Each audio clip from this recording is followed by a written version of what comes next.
Bonjour Paul Rosa, qui est ton nom d'artiste. C'est ça. Voilà. Alors je vais juste préciser que nous sommes à la médiathèque, dans la salle d'en bas, et autour de nous, nous avons des œuvres de l'artiste de Betty Damer, qui est derrière moi et que je remercie d'avoir accepté qu'on puisse faire cette rencontre ici. Pourquoi j'ai souhaité te rencontrer? Parce qu'on a un ami en commun, Jean-François Thomas, Jeff Toto Blues, et on s'est contacté, il m'a parlé de toi, et j'ai découvert ta musique, ton univers, et c'est tout à fait génial. Merci. Alors cette interview, on en a parlé avant, tu l'as souhaité, on va le faire avec des pochettes d'albums, parce oui. qu'en ce moment tu es en répétition, en création, donc c'était compliqué de pouvoir te filmer en train de jouer, tout simplement. Oui, c'est ça. J'ai travaillé sur des nouveaux morceaux là, et j'essaye de les intégrer à mon set que j'ai retravaillé également au niveau du son en général, parce qu'il y avait des défauts encore au niveau de l'organisation, on va dire, pour la scène. Les ingé-sons avaient du mal à travailler avec les bandes que j'avais, donc je les ai retravaillés pour que ce soit plus facile pour les ingé-sons en live et que ce soit aussi plus propre. Première question, tu es autodidacte ou tu viens d'une famille de musiciens ou tu as appris la musique? Je suis 100% autodidacte. J'ai toujours appris par moi-même. Moi, j'ai commencé en tant que batteur dans un groupe de rock. Voilà. On en parlera. Pendant plusieurs années. Et après, tous les instruments que j'ai appris par la suite. Donc, moi, je fais de la guitare, je fais de la basse, je fais un tout petit peu de synthé dans le cadre du studio pour faire des maquettes, tout ça, et pour mes lives aussi. Je fais un peu de percussion également, et tout ça c'est en autodidacte. Ouais. Multi-instrumentiste. Multi-instrumentiste. Alors tu parlais que tu avais joué dans un groupe qui s'appelait les Think Deeper, et là donc tu étais batteur, ce que tu nous disais, et il faut savoir que vous avez joué quand même à la Copée de Mai, donc une belle salle de Clermont, quoi. Ouais, on avait joué pour un showcase organisé par la coopérative de Mai, les Showcase Club, qui est vraiment un chouette événement et un super tremplin pour les artistes locaux ou les groupes qui commencent un peu à monter mais qui n'ont pas encore les moyens de jouer sur des vraies scènes dans des vraies conditions professionnelles. Donc c'était vraiment chouette de faire ça. Mmh.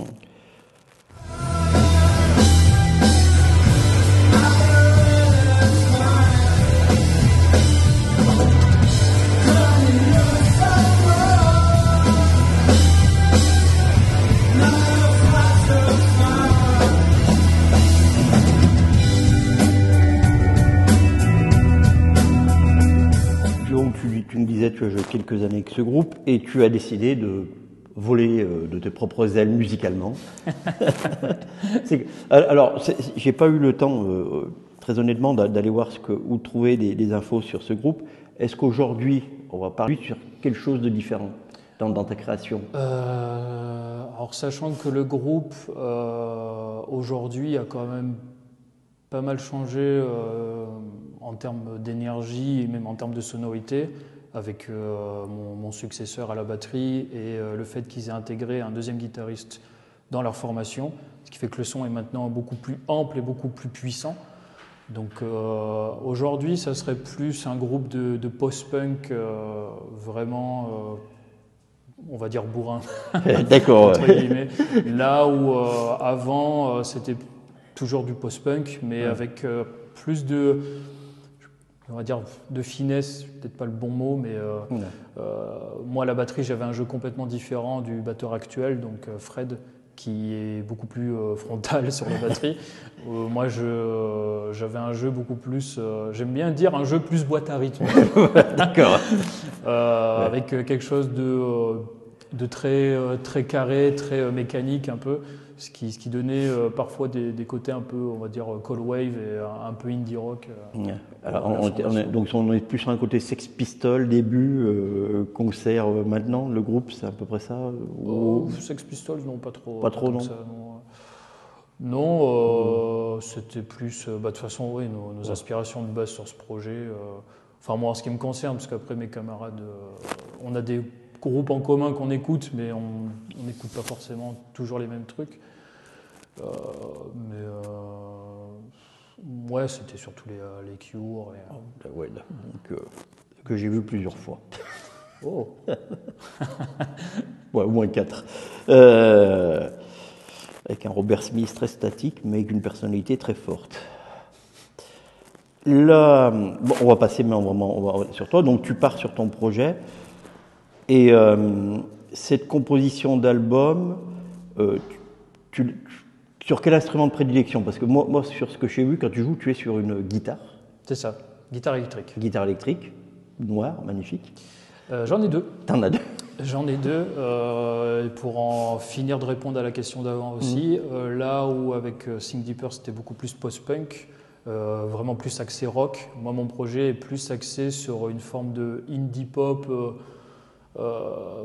avec quand même des teintes post-punk aussi, plus cold wave pour le coup, et avec aussi une légère teinte, une légère intention, on va dire, punk, mais assez subtile. Ouais. Pas dans le sens propre du terme. Et moi, j'ai 2 grattes parce que elles sont accordées différemment. J'ai ma Fender Stratocaster rouge qui est accordée. Alors là, on va parler de termes techniques. là, il faudra la guitare pour le montrer. Donc, il aurait fallu avoir les guitares, ouais. Bon, enfin après. Non, mais. Donc, là, ça va être vraiment les gens qui s'intéressent plus à la technique et au son. Ouais. Un peu méticuleux. On parlera de ton album après, mais c'est intéressant, voilà. On est libre, c'est cet avantage.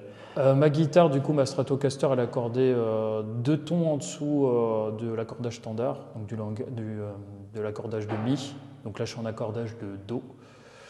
Ce qui fait que j'ai des sonorités auxquelles que j'ai pas accès avec un accordage standard. Donc je peux avoir des notes plus graves, du coup. Ce qui donne ce côté parfois un peu plus lugubre, peut-être, sur mes morceaux, un peu plus, on va dire, mélancolique. Oui, des fois. Voilà. Parce que d'où... je te faisais un parallèle quand on s'est parlé où il y a un groupe que j'aime bien, enfin c'est des groupes rennais qui ont marqué les époques 80, qui est Mark Seberg et Marquis de Sade. Alors ouais, c'était mélancolique et une mélancolie dans ces morceaux qui est impressionnant et que j'ai retrouvé dans tes morceaux ce ton, ce timbre de musique. Et j'ai une deuxième gratte, du coup la noire, donc une Dan Electro, que j'ai accordée de manière assez spéciale. Écoute, ça fait partie en fait de ce que je suis en train de retravailler avec mon set et mon live en général. J'ai jamais encore testé ça sur scène, ce type d'accordage, avec cette guitare en tout cas. En fait, je suis parti sur... pareil, un accordage standard de Do, mais que j'ai transformé sur... Alors, si je me rappelle bien, c'est un accordage ouvert de Mi. D'accord, ouais. Une espèce d'accordage ouvert de Mi et que j'ai un peu modifié. Ce qui fait que avec l'accordage que j'ai, ça fait... j'ai repris ce concept-là, mélangé aussi avec le système des 12 cordes, où on a des cordes doublées, des fois. Ah. Donc, ce qui fait que mes 2 premières cordes, c'est des Do. Un octave plus bas et l'autre un octave plus haut. Ensuite, c'est des 2 Sol, pareil, un octave plus bas, un octave plus haut.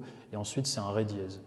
Donc, ce qui me permet de jouer en barré, en fait, tout simplement.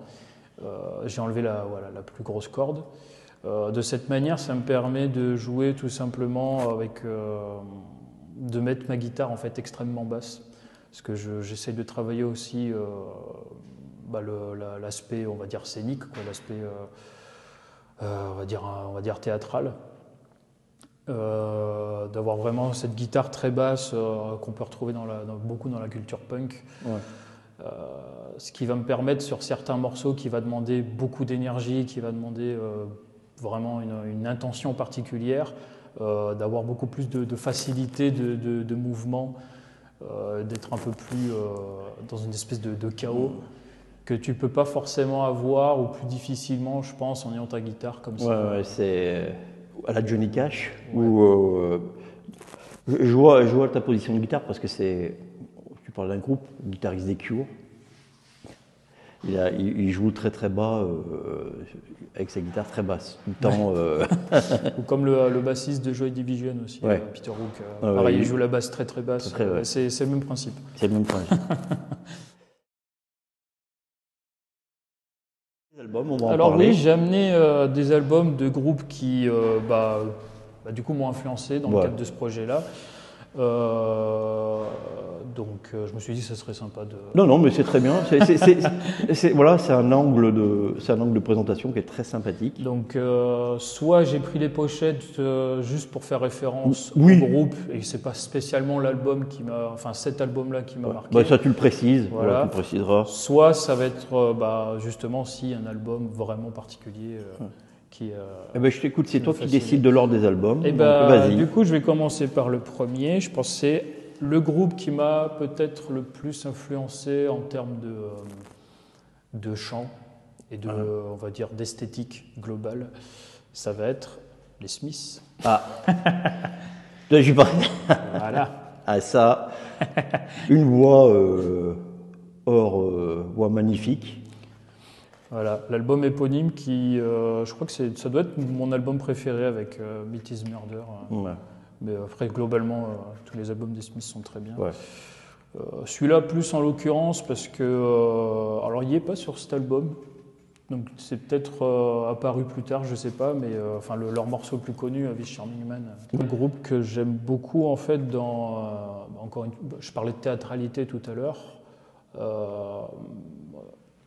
Steve Morrissey, c'est exactement ce qui dégage, en fait, sur scène. Où on a vraiment cette espèce de nonchalance, cette espèce de truc. En fait, c'est la fusion parfaite, je pense, entre quelque chose de coloré, de très pop, et en restant quand même dans une intention, quelque chose de très plus punk, plus indépendant. Un peu underground, en fait, finalement. Et en plus, il a une voix une rythmique qui est juste aussi là exceptionnelle. Oui. Ces morceaux, là, c'est une voix à part. Quand on l'entend, on reconnaît tout de suite et c'est un pulse au morceau, quelqu'un que j'écoute. Donc. C'est vrai que le chant, le chant est nous transporte très facilement et Morrissey arrive à avoir il a une tessiture qui est juste impressionnante. Il arrive à monter dans des aigus. Et c'est ça aussi qui est cool avec les Smiths, c'est que tu as des passages dans les morceaux où ça peut sembler un peu sourire, parce que des fois ils montent tellement que c'est presque ridicule entre guillemets, mais avec l'instru aussi, on ne parle pas forcément beaucoup de l'instru pour les Smiths, mais Johnny Marr aussi, qui a beaucoup participé à la mélodie, et ça joue beaucoup aussi énormément sur les morceaux des Smiths. C'est très reconnaissable. Dès l'intro, tu reconnais. Exactement. Je parle pour ceux qui les écoutent après, mais ceux qui ont l'habitude, on reconnaît un morceau des Smiths, et dès que Morrissey commence à chanter, ça fait le truc, ça marche, quoi. Et les deux en fait se complètent tellement bien que ça fait un rendu qui est vraiment génial, quoi. Et moi, c'est des projets de pop comme ça qui me parlent beaucoup. C'est intéressant. La musique est assez intemporelle. Aujourd'hui, il y a beaucoup de rap le rap est là, mais sous différentes formes. Et quand on réécoute des morceaux comme ça, on se fait plaisir. Je pense que des projets de pop comme ça, comme il y en avait dans les années 80, ça attire moins les gens, parce que c'est là où j'en reviens au fait que c'est un projet de très indé pop, mais qui a quand même un fond de punk et de post-punk aussi quand même. C'est que là où la pop se veut quand même quelque chose de très optimiste, comme on peut voir la pop de la scène actuelle, ne serait-ce qu'en France, qui est quelque chose de très produit déjà, et très peut-être un peu niais sur les bords et encore une fois très optimiste. Là, on a quelque chose, on a une espèce de forme de déchéance en fait avec ce groupe. On ressent vraiment une forme de détresse de la part de Steve Morrissey. On n'a pas ce truc d'une personne vraiment complètement sûre d'elle. Là, je parle plus de l'artiste, parce que la personne en elle-même, après, je ne sais pas comment elle est dans la vie de tous les jours. Je sais un petit peu, mais, mais là, on parle vraiment de l'artiste et de la manière comment on interprète un peu ce qu'il est sur scène. Moi, je le ressens vraiment comme ça. Les lives que j'ai vus sur YouTube du groupe, parce que malheureusement, je ne les ai jamais vus en vrai. Je crois que oui. Il y a vraiment cet abandon un peu, cette forme de doléance un peu, un mec un peu perdu. Moi, c'est ça aussi qui me plaît. C'est un vrai univers. Je dis voilà, c'est Suisse. Voilà, comme je disais, j'ai été voir Louis Mezzanoma aussi pour le truc. Théo Charaf. Ils ont des univers qui sont blues, Paul folk. C'est pareil, c'est des vrais univers avec. On part avec eux, quoi. C'est ce qui est bien. Voilà. Et ce qu'on part aussi dans ton album. Deuxième album, alors que tu nous as amené. Alors, deuxième album, ça va être Joy Division. Ah bah ouais. Pour rester dans une thématique joyeuse. Joy Division, voilà, donc le plus connu, Unknown Pleasure. J'accroche un peu moins à Closer, mais il reste quand même très bien. De toute façon, là aussi, un chanteur avec une voix. Un chanteur aussi charismatique, et pareil, un artiste qui, Ian Curtis, malheureusement, un artiste très torturé, qui se posait beaucoup de questions sur lui-même et sur l'existence en général. Donc c'est un album qui est très sombre, mais qui a une production qui, même encore aujourd'hui, est très identifiable. On parlait de pattes artistiques avec Johnny Marr, avec les Smiths. Là, c'est pareil. De la manière dont est produit cet album, c'est reconnaissable entre mille, et ça a vraiment... De toute façon, c'est ce groupe avec aussi pas mal les Cure, qui viendront après, qui ont majoritairement favorisé le courant New Wave, en fait, après le punk rock. Donc, pareil, on a un groupe qui là a voulu reprendre vraiment les bases des Sex Pistols et des Buzzcocks, qui voulaient vraiment se lancer dans un punk très frontal, et en fait se sont rendus compte que ça ne les correspondait pas, que ça rendait pas bien, et on est venu sur quelque chose de beaucoup plus centré sur eux-mêmes, sur ce qu'ils sont, sur quelque chose de beaucoup plus, on va dire, sensible, entre guillemets. Et tu parlais de chanteurs torturés, alors on est sur des choses qui sont plus commerciales, mais Nirvana, il s'est suicidé, INXS, pareil. Donc on est sur des groupes où les chanteurs étaient Michael Hutchence pour INXS, je ne me trompe pas. C'est pareil, il se suicide. On est sur des groupes qui sont avec des chanteurs torturés à l'époque. Nirvana aussi, je ne vais pas en parler là, parce que c'est pas ce qui m'influence le plus dans ce projet-là, mais c'est un groupe qui me parle beaucoup aussi, justement par l'histoire tragique de Kurt Cobain, malheureusement. Et c'est ce qui fait aussi que leur musique, je pense, elle marque, et même encore aujourd'hui, Nirvana, c'est un groupe qui est encore culte et que même des générations actuelles écoutent. Moi, j'ai mon petit frère qui a 18 ans, qui adore Nirvana, qui est vraiment très très fan, donc... c'est des groupes qui marquent parce que c'est sincère, en fait. Et cette sincérité, cette délivrance dans leurs morceaux qui est juste magnifique, et qui est aussi horrible à la fois, quoi. C'est ce qu'on a là-dedans. Voilà. Moi, c'est ce que j'aime, c'est cette sincérité, c'est ce chant aussi particulier de Ian Curtis, qui est très lugubre, très morbide, très macabre. Mais à l'époque, on dansait en boîte de nuit sur ces morceaux. C'est vrai. Comme quoi, ça a bien changé aujourd'hui. On arrive à danser. Et c'est ça aussi que j'aime bien, c'est que les textes sont très... sont très sombres, Ouais. mais il y a des morceaux où, comme Disorder ou comme chez Just Control, où il y a ce truc où on hoche un peu la tête quand même, tu vois, il y a un truc un peu dansant. Enfin, c'est surtout pour les Smiths, plus les Smiths que Joy Division d'ailleurs, mais moi j'aime bien, moi j'aime beaucoup les oppositions comme ça, d'avoir vraiment ce truc très obscur, mélangé avec des sonorités qui elles sont un peu plus, bon là pas pour ce groupe pour le coup, mais plus gai, plus coloré. Ce qu'on retrouvera parce que dans tes morceaux, mais on en parlera après que tu as présenté, justement, il y a certains morceaux qui sont très colorés, puis il y en a d'autres qui vont devenir plus mélancoliques, plus lugubres, notamment au morceau qui s'appelle XXX, qui est plus. Et puis il y a le premier morceau dont j'ai mangé le titre, qui lui est plus dansant, un peu comme les Smiths. Ouais. Voilà. Je te laisse autre album alors. Ouais. Alors si j'y arrive. Ouais. Le prochain album, je le disais tout à l'heure, c'est Les Cure, évidemment, grand classique. Voilà. Ouais, bah celui-ci, oui, grand classique. On ne peut pas parler de post-punk et de new wave sans parler des Cure.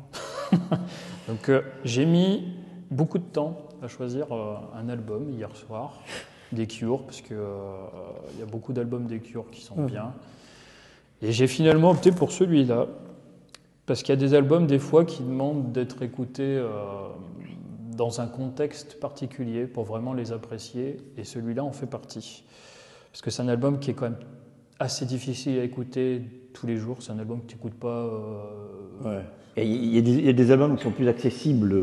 Qui sont plus accessibles. Qui sont plus accessibles. Moi je sais que j'ai mis pas mal de temps à l'apprécier celui-là, justement à cause de cette accessibilité, parce que c'est un album qui... je ne remets pas comment le décrire, tellement qu'il est, il est particulier. Ça va complètement à l'encontre des albums précédents des Cure qui sont beaucoup plus, beaucoup plus pop, beaucoup plus, on va dire, légère. Là, on a quelque chose de beaucoup plus profond, pas forcément plus sombre par rapport au groupe précédent, surtout à Joy Division, mais juste plus éthéré, quelque chose de c'est sûr plus, qu'après, quand ils sortent des albums où tu as Close to Me, tout ça, c'est beaucoup plus accessible. Ça, c'est vraiment l'inverse de Close to Me, mais dans le bon sens du terme. Ouais.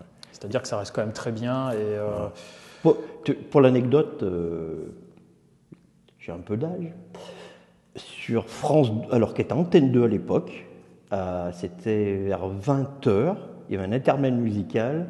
Et l'intermède musical, c'était The Love Cats des Cure qui passait. D'accord. Ça fait partie des morceaux comme Close to Me qui sont beaucoup plus appréciés et beaucoup plus faciles à s'approprier aussi, je pense, en tant qu'amateur de musique.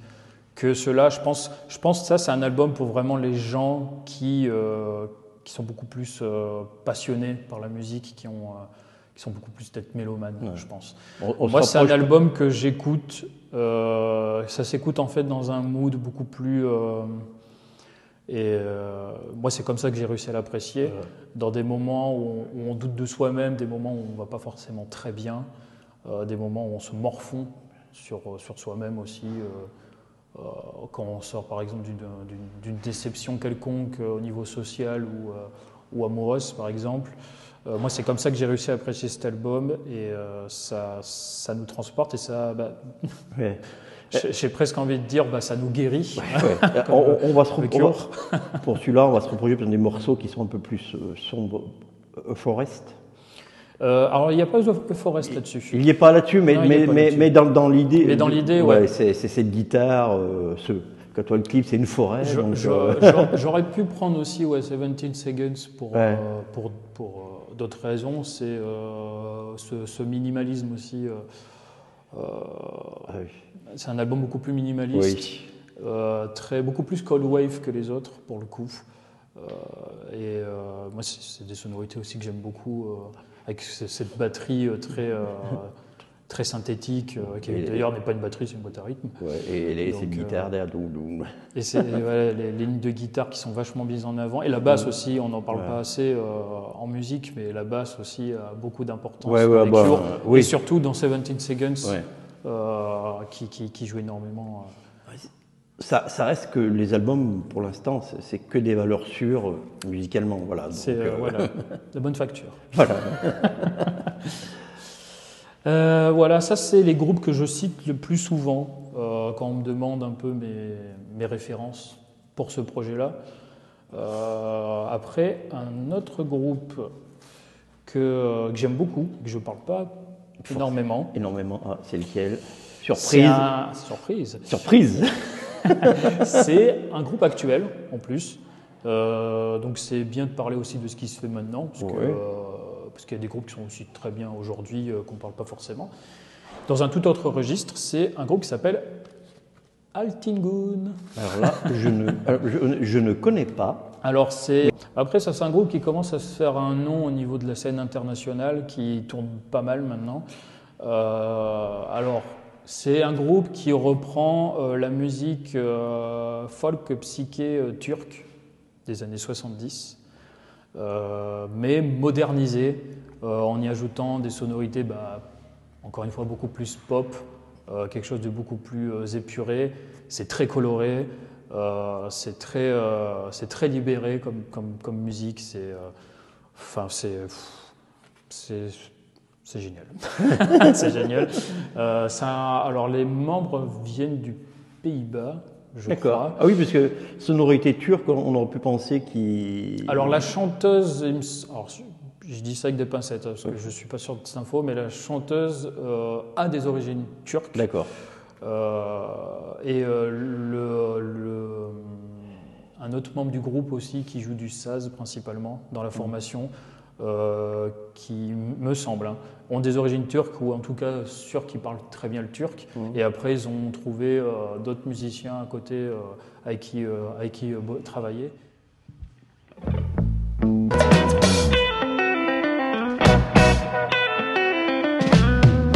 Hey gidi koca dünyadan yükümüzsün.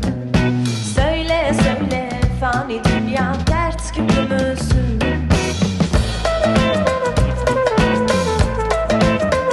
C'est un groupe que j'ai eu l'occasion de voir à la coopérative de Mai il n'y a pas si longtemps que ça. D'accord. C'était génial. On a quelques salles qui sont intéressantes dans la région, coopérative de Mai. Je vais citer aussi le Fil à Saint-Étienne, qui a une programmation variée et riche. Je peux citer ces deux salles, Copé de Mai. Puis il y en a d'autres aussi à Clermont, du côté de Clermont, qui sont sympas aussi. Donc, c'est un album que je tenais à placer là aujourd'hui, parce que très bien. J'utilise beaucoup de percussions, de synthé dans mon projet.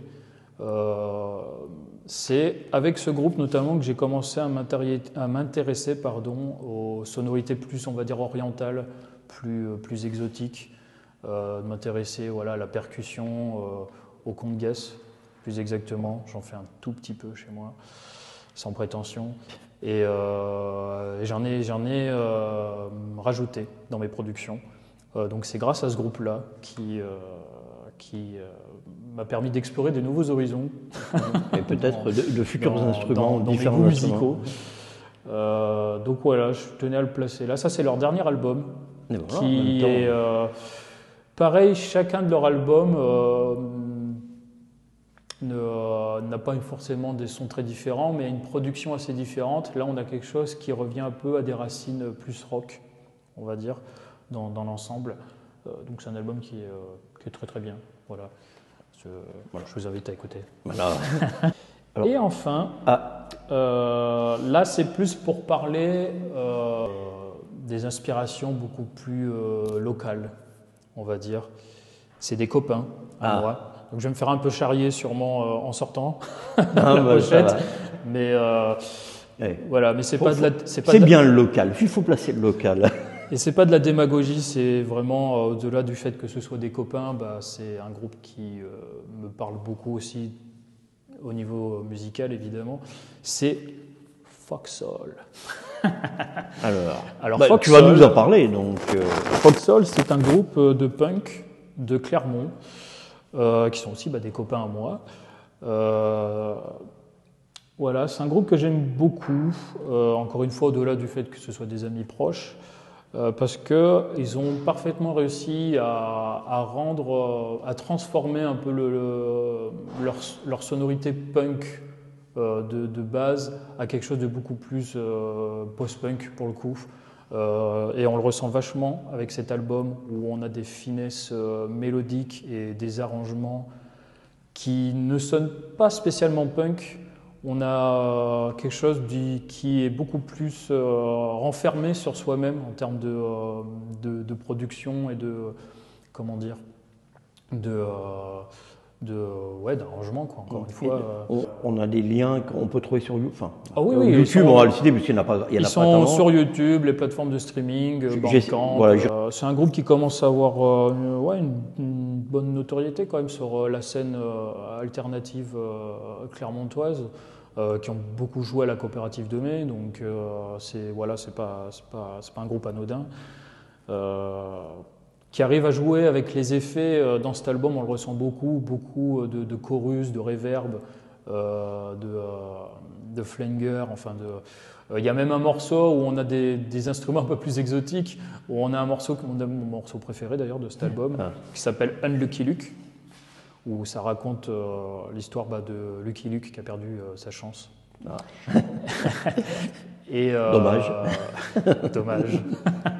Et dans ce morceau, on a un pont musical où on a du banjo à un moment qui arrive pour rappeler le côté un peu western de l'inspiration de base. Donc c'est des petites folies comme ça qui fait que c'est super intéressant à écouter.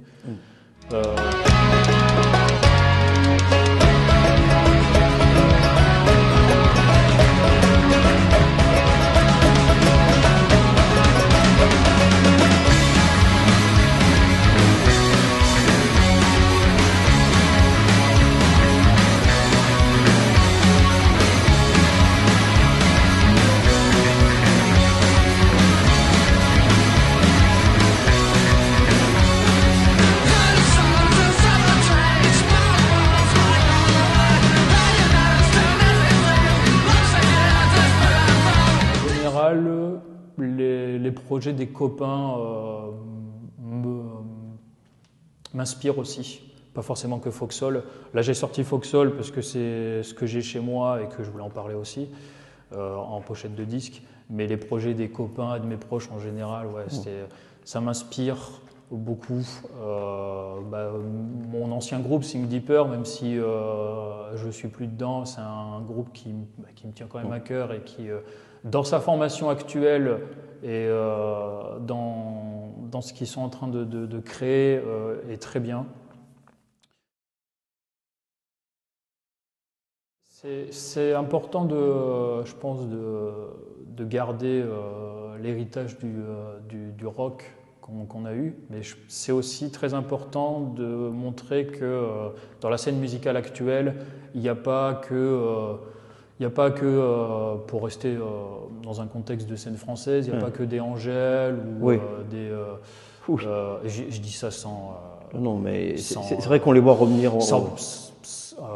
Sans prendre de haut ces artistes, même si ce n'est pas des artistes que j'apprécie spécialement, mais il n'y a pas, il y a pas des Big Flo, il n'y a pas que des Big Flo et Oli ou des Calogero. Effectivement, il y a aussi des groupes comme ça qui restent vraiment dans cette culture DIY très indé, qui font ça vraiment avec le cœur. Avec un graphisme sur la pochette. Avec un graphisme particulier, qui est très, pour moi, est assez parlant. Pareil aussi, je parlais beaucoup de théâtralité avec les Smiths. J'en ai pas parlé pour Joy Division, mais c'est pareil. Ian Curtis avait une interprétation qui était unique sur scène. Et là, j'ai envie de dire la même chose pour le chanteur de Foxhole, donc Dadou. Donc, si tu m'écoutes. Pareil, il a une qualité d'interprétation sur scène, parce que c'est un groupe qui mise beaucoup sur l'énergie. Alors, je les vois pas souvent en concert, mais quand je les vois, on s'ennuie pas. On s'ennuie pas parce qu'il y a vraiment voilà, cette intention, cette délivrance. Encore une fois, il y a une énergie. C'est juste bluffant en fait. Et Dadou arrive parfaitement à incarner ces textes. Il se les est tellement appropriés qu'il dégage vraiment quelque chose de sincère sur scène. Donc, et c'est important voilà, d'aller voir des groupes locaux comme ça. On en fera l'occasion. C'est disponible sur YouTube. C'est disponible sur YouTube. Est-ce qu'il y a un album qui existe ou pas encore ou... Alors pour l'instant, je n'ai qu'un EP. Ouais. Donc un EP 6 titres qui est donc disponible sur YouTube, ouais. Sur les plateformes de streaming, sur Bandcamp et en format vinyle. Voilà, on en revient au vinyle. La petite surprise. Donc voilà, c'est 100% autoproduit. Financé par ma petite poche. Alors c'est un album qui est du coup très local, parce qu'il a été mixé au studio de Cussac-sur-Loire, au studio Burlenco, par Xavier Bleu, donc à proximité du Puy-en-Velay. Et il a été masterisé par Basalt Studio, par Simon Caponi. Qui est maintenant basé sur Issoire, je crois, si je ne dis pas de bêtises. Donc c'est un album très... Un album auvergnat. Un album auvergnat, voilà. Pour parler, auvergnat parce que tu habites à Reillac maintenant, enfin. Voilà, donc on voyage. Sur cet album, donc effectivement, alors j'ai été écouté. Ce qu'on disait, alors, comme je dis, je répète, je ne suis pas très bon en anglais, j'essaye de travailler. Sur Living in People's Eyes, on a quelque chose, on va se retrouver, ce qu'on disait sur les Smiths, très vivant, très dansant d'ailleurs, j'ai trouvé. Ouais. Et on va se retrouver.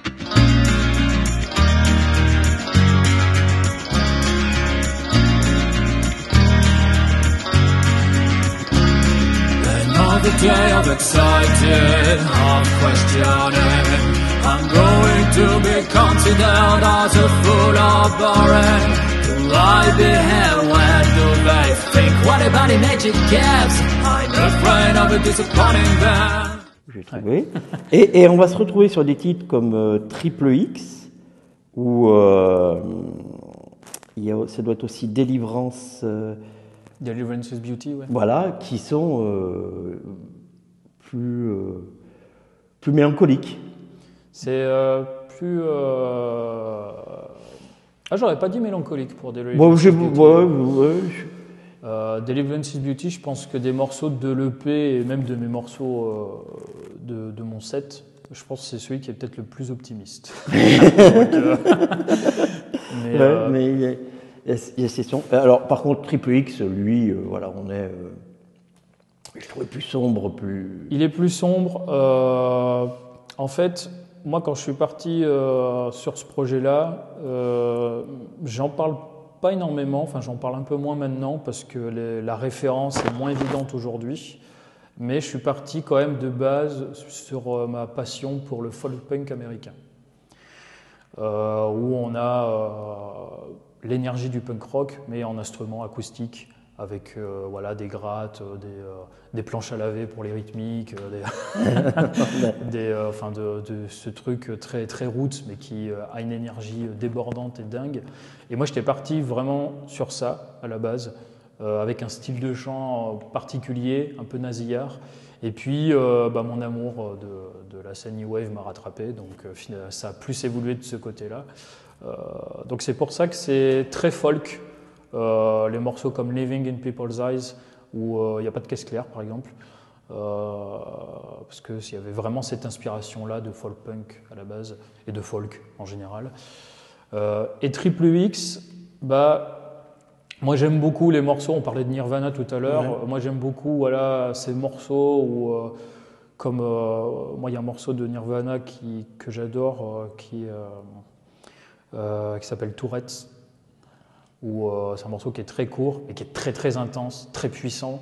On parlait beaucoup aussi de libération, de fait de se lâcher prise un peu, de se laisser emporter, de devoir balancer un peu son côté sombre, toutes ses angoisses, toute son anxiété, de pouvoir le lâcher quelque part, de pouvoir...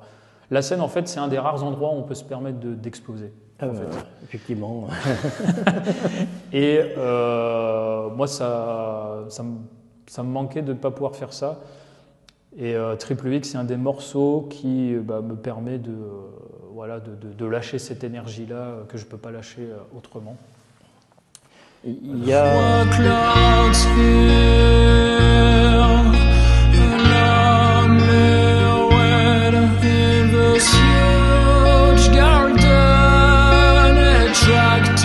To a rose that was broken.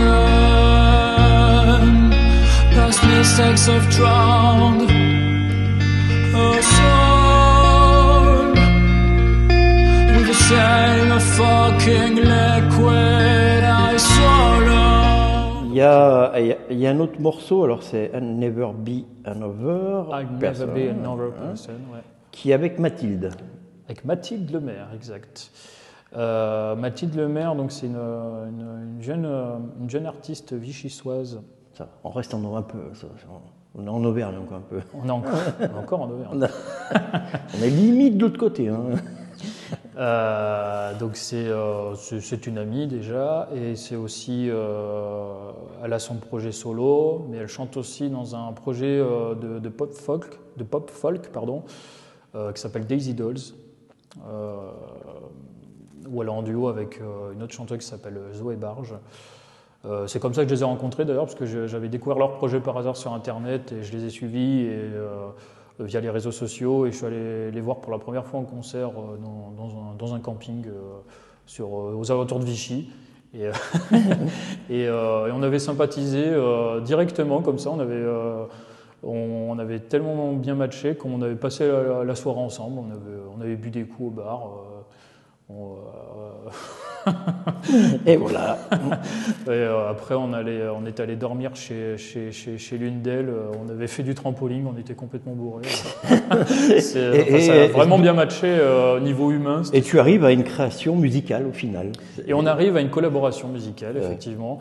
Moi, j'avais en tête d'avoir cette espèce de petite voix intérieure qui lui susurre des choses à l'oreille au personnage dans ce morceau-là de I'd Never Be Another Person. Et je me suis dit qu'avoir une voix féminine, ça serait pertinent. Et dans mes recherches, je me suis dit, tiens, pourquoi pas demander à Mathilde. Ça s'est fait très naturellement. Voilà, elle est venue un après-midi chez moi, dans mon pseudo-studio que j'avais aménagé chez mon père. Donc, dans des conditions très roots. Mais ça s'est fait de manière fluide. Et le résultat est juste génial. En sachant que à la base, le rendu musical devait être moins minimaliste que ça. Il devait avoir un peu plus d'espace, on va dire, au niveau des guitares et tout ça. Mais en travaillant avec Xavier, du coup, on a opté pour un mixage beaucoup plus, parce que moi j'aime beaucoup, par exemple, on parlait de Close to Me des Cure, par exemple. Moi, c'est un morceau que j'aime beaucoup, justement pour ça, pour cette espèce de minimalisme, ce truc très, très, très pur. Et on retrouve un peu ce mood-là dans ce morceau, donc je suis très content du rendu final. Du coup, je remercie encore Mathilde pour sa collaboration. Voilà, donc c'est...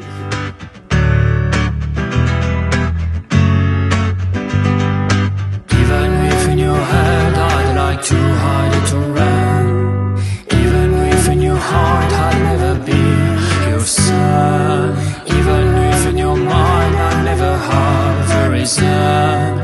Even if in your life I'll never be another person.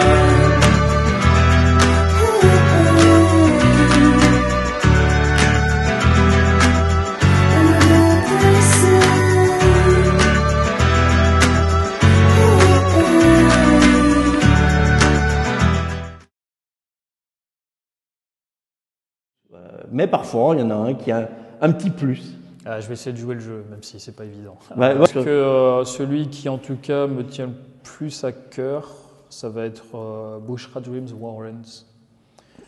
Parce que c'est un morceau... c'est le troisième de ton album. C'est le troisième morceau de l'EP. Ça raconte, ça fait référence à une histoire que j'ai vécue. Moi, j'ai eu une relation pendant quelques temps avec une jeune immigrée syrienne, du coup, qui s'appelle Bushra, et qui du coup a dû fuir son pays pour les raisons qu'on connaît malheureusement, qui a dû fuir la Syrie, et elle m'a raconté un petit peu, pas tout, je pense, parce que c'est un événement quand même qui est assez marquant dans une vie. Mais moi, son histoire m'avait beaucoup touché.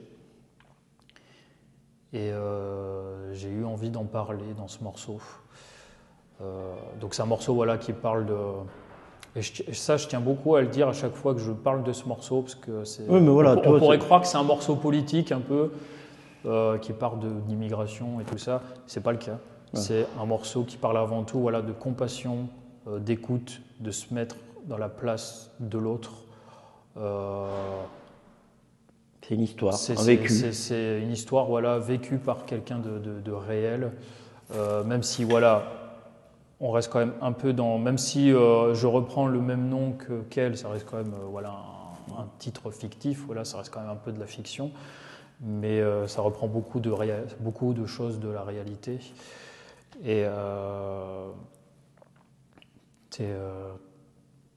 c'est une histoire qui m'a pas mal chamboulé et qui m'a fait aussi évoluer dans ma manière de penser en général sur certaines choses.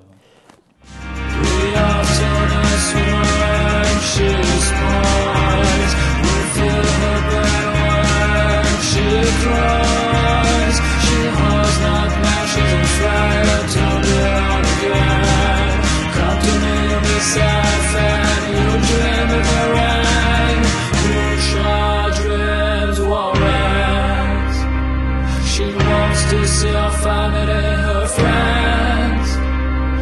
Bushra dreams of turning into a dove. She wants to bring peace and love. Une question alors qui est, mais ton album, tu l'as ici, il est ici. Où peut-on le trouver pour les personnes qui seraient intéressées? Est-ce qu'ils doivent te contacter? Est-ce qu'ils doivent ils peuvent le trouver dans des boutiques physiquement? Est-ce qu'on doit le commander? Si vous voulez trouver la version vinyle, malheureusement, je ne collabore pas avec les magasins. C'est compliqué par rapport à mon statut actuel. Mais en revanche, il est disponible sur Bandcamp. Donc vous pouvez le commander sur Bandcamp. Moi, je vous l'envoie. Donc ça, c'est possible. Et sinon, vous pouvez vous procurer en concert. Vous venez me voir en concert. À la limite, si vous êtes sûr de venir au concert, vous m'envoyez un petit message sur les réseaux sociaux, vous dites « Hey, je suis dans le coin, je passe te voir, tu me réserves un vinyle ?» Et la question, alors, quand les concerts? Ou as-tu des dates de prévues? Comme ça permet aussi de... Alors, j'ai des dates qui sont en train de s'organiser, plus courant fin printemps, été, on va dire. De toute façon, tu me les feras passer et moi, je les relayerai sur les dates, les lieux ou acheter des places et tout. On fera un post là-dessus. Ça permettra d'avoir un suivi à tout ça. Après, je vais profiter pour faire un peu de promo pour l'événement. Là, le premier concert que je vais faire, qui n'est pas vraiment un concert, c'est plus une participation. C'est pour un événement à Clermont qui s'appelle le Surf and Smog. Ça va être la 4e édition cette année. C'est le